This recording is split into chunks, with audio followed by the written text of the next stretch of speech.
Bom, então vocês viram, né, que Portugal, onde era a Península Ibérica, teve um idioma, né, nascido da mistura do latim vulgar com os dialetos locais, e esse idioma foi chamado de língua português.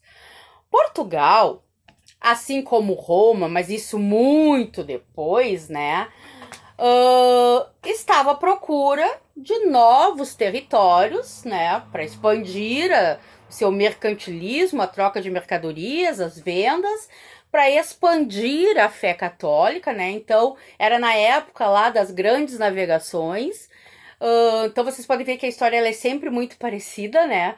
Um país com maior poder econômico, com maior poder político, sai à procura de novos territórios para aumentar o seu poder.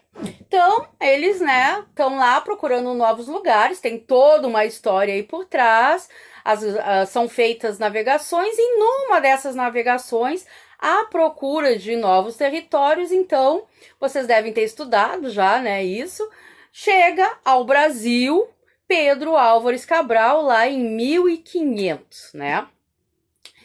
É bem verdade que eles não estavam indo para o Brasil, eles estavam à procura, né, e estavam tentando ir para as Índias, né, mas não sabiam que eles não tinham chegado nas Índias. Então, né, os portugueses chegam aqui em 1500 e o primeiro contato, né, eles chegaram onde? Eles chegaram lá na Bahia, né, lá em cima do Brasil. O primeiro contato que eles tiveram, óbvio, foi com o povo nativo. Quem era o povo nativo? Os índios. Nós tínhamos milhares de tribos indígenas, cada tribo falava o seu dialeto, cada tribo tinha a sua forma de se comunicar. Uma das tribos que entrou em contato primeiro, né, foram os tupis guarani, e eles então tiveram esse primeiro contato. Aí é muito interessante nós pensarmos como deve ter ocorrido esse contato, né? Por quê? Porque os índios só falavam, né, os seus dialetos, o guarani, o tupi e assim por diante.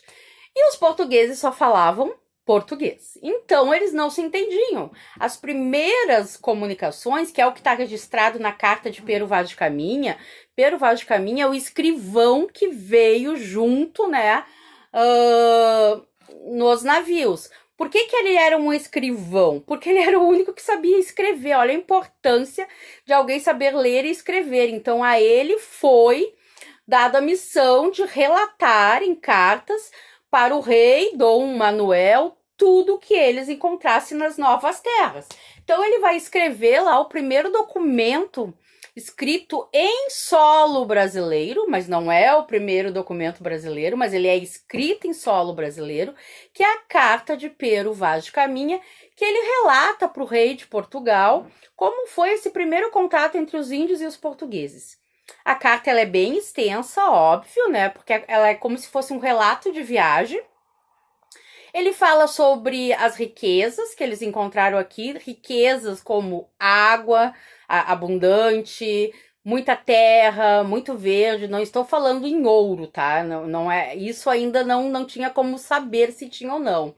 Relata o primeiro contato com os índios. Ele relata na carta que eles ficaram muito impressionados com os índios, porque os índios eram todos despidos, andavam nus, que as índias andavam nuas, né?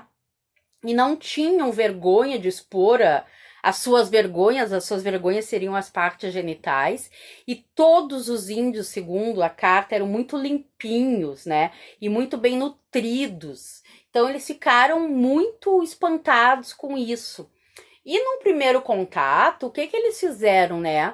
O Pedro Álvares Cabral, ele não veio à terra, ele mandou um grupo de soldados lá, de pessoas, num barco que foi até a terra, teve esse primeiro contato, que a gente não sabe muito bem como é que foi, e convidou um grupo de índios para ir até o navio. Os índios foram, né?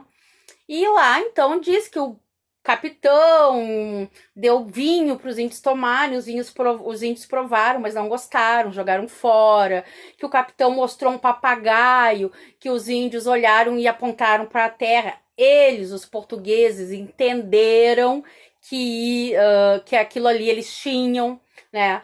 Vocês devem saber, olhando filmes antigos, que os homens, né, antigamente, os reis, os capitães, eles andavam muito bem vestidos, eles andavam com muito ouro, com correntes de ouro, coisas assim, né?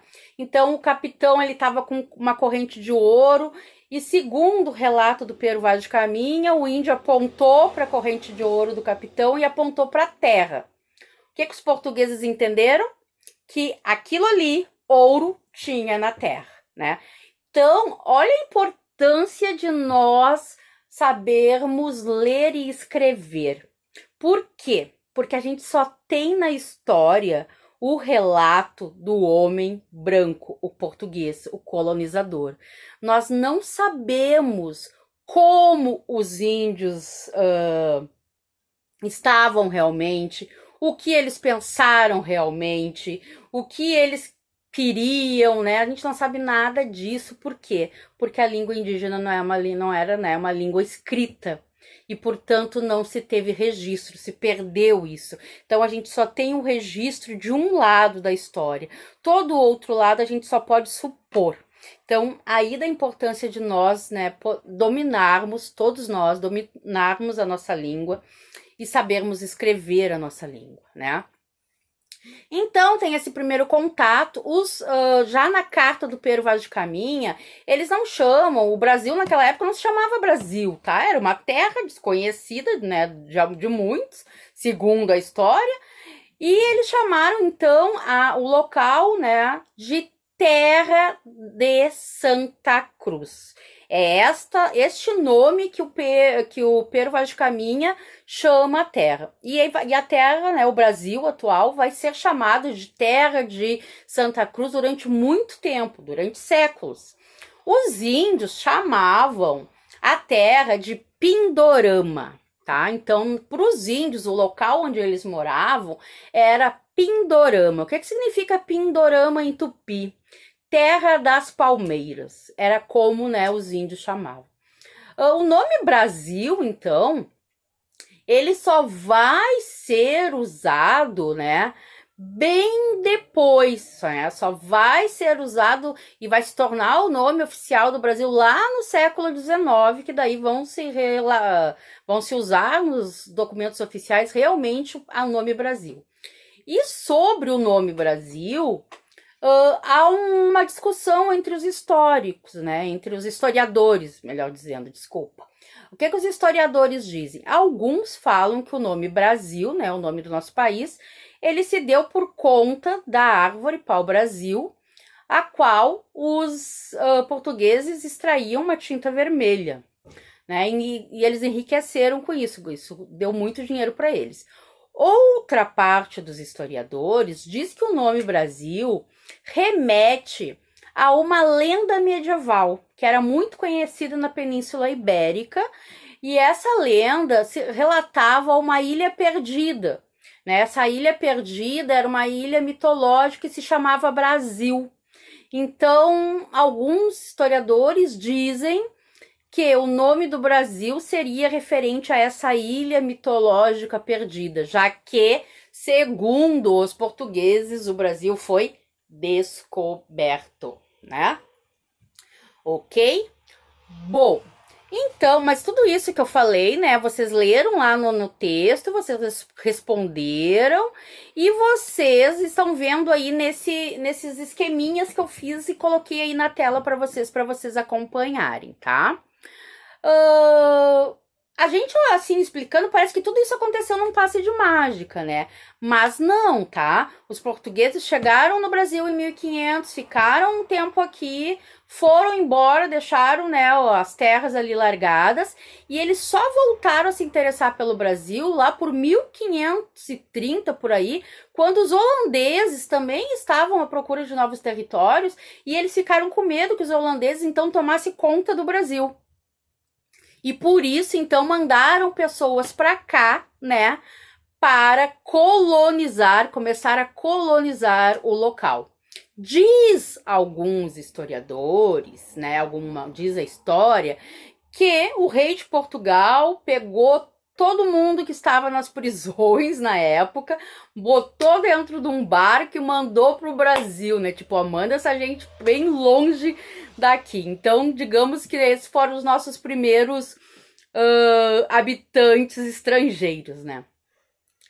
Óbvio que os portugueses falavam a língua portuguesa. Se nós fomos colonizados por Portugal, obviamente é por isso que nós falamos a língua portuguesa. Se nós tivéssemos sido colonizados pela Inglaterra, nós falaríamos inglês. Se nós fôssemos colonizados pela França, nós falaríamos francês e assim por diante, tá? Mas, né, óbvio que nesse primeiro momento aí, quando vem lá em 1535, começam a vir as primeiras habitantes para o Brasil, vieram junto os padres jesuítas. Os padres jesuítas, eles vieram com a intenção, né, de catequizar os índios, ou seja, transformar os índios em cristãos, porque até então eles achavam que os índios eram seres pagãos, né? Por quê? Porque os índios acreditavam em vários deuses, o deus sol, o deus da terra, o deus trovão. Os índios não conheciam o deus, né, dos portugueses. Esse deus, né, lá ocidental, ele não era de conhecimento dos indígenas. E, portanto, os portugueses achavam que eles eram almas perdidas, que eles iam para o inferno e cabia aos portugueses salvar a alma daquele povo, né? E como eles fizeram isso? Mandando, então, os jesuítas, que era quem dominava, né, o conhecimento na época, a igreja dominava o conhecimento, os padres, e eles vieram, então, com a intenção de catequizar os índios, tornar os índios cristãos, e ensinar a língua portuguesa para os indígenas. Claro que isso não é fácil, né? Porque eles tinham que entender a língua indígena, os vários dialetos indígenas, e depois, né, ensinar a língua portuguesa. Num primeiro momento, então, o que foi e o que nós usamos no Brasil era o que nós chamamos de língua geral. O que era a língua geral? A língua geral era uma mistura dos dialetos ali indígenas com o português, tá? Então, era a língua que se usava entre os habitantes locais. Mas nos documentos que eram oficiais, que eram mandados para Portugal e tudo mais, usava-se a língua portuguesa, tá?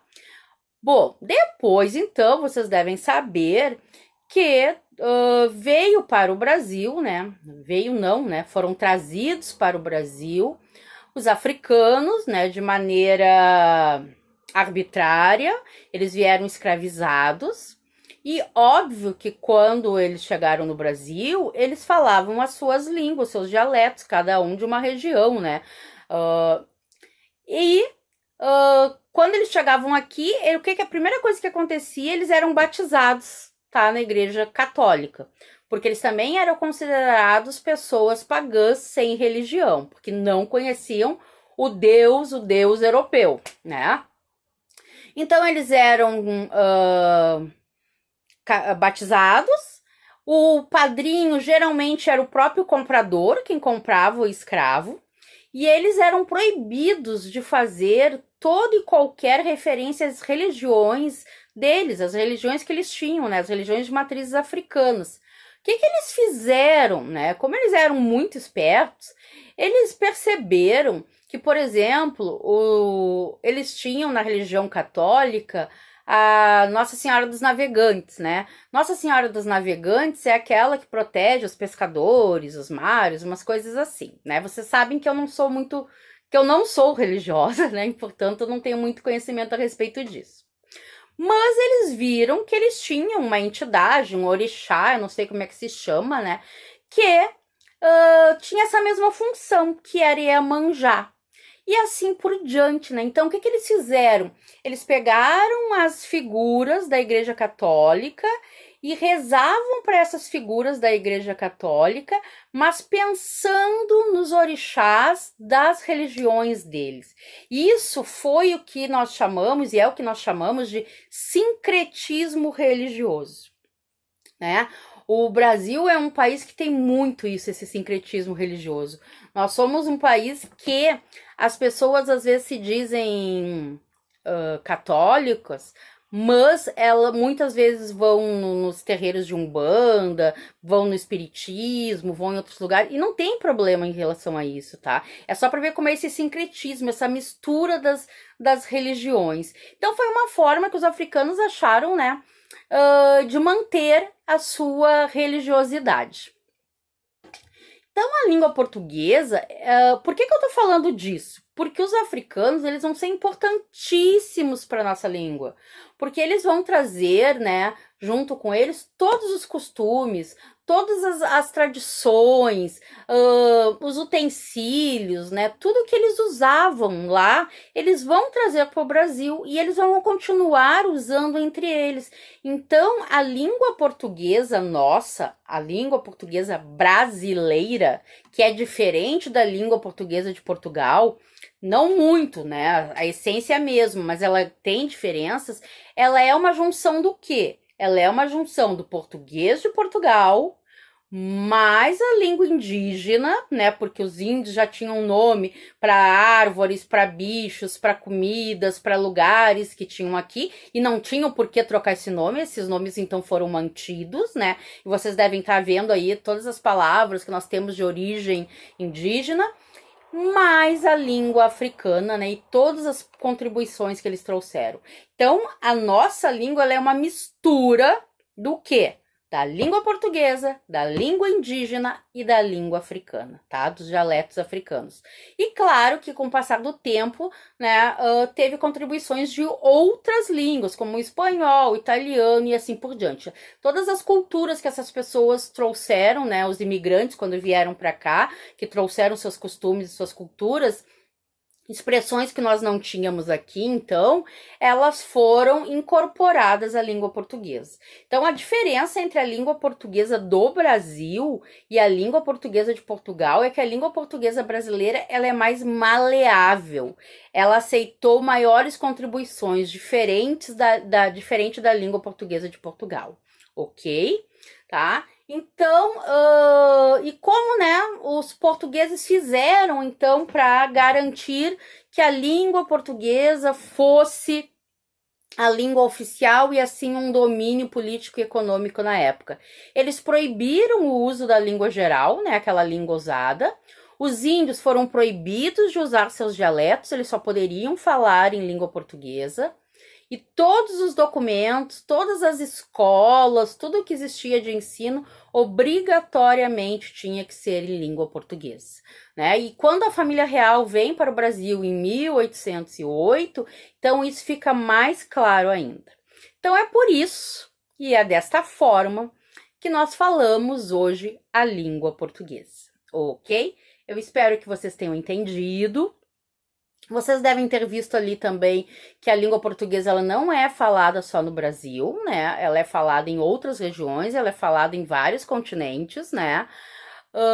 E, na verdade, ela é falada em todos os lugares que foram colonizados por Portugal, igual o Brasil, tá bem? Então, se você ficou alguma dúvida, se vocês quiserem saber mais alguma coisa, vocês podem mandar perguntas ali no aplicativo, que na medida do possível eu vou responder para vocês, ok? Beijo a todos!